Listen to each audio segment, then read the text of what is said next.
The legal fraternity in St. Anne is reeling from yesterday's killing of an attorney in Ocho Rios.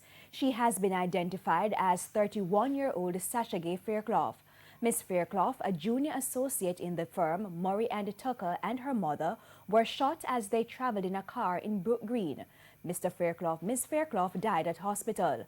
President of the Northern Jamaica Law Society, Pearline Bailey, has condemned the killing and is demanding swift justice.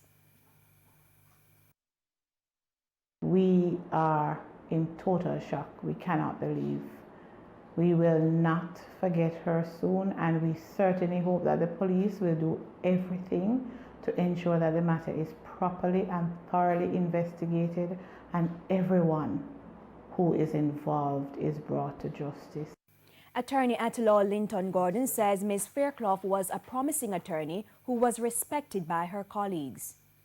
We don't know the circumstances that led to her death, but it's very, very sad.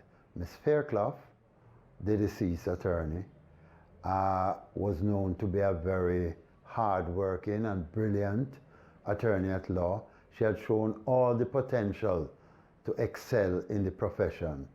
She has shown good discipline, punctuality, and preparation when she appeared in court.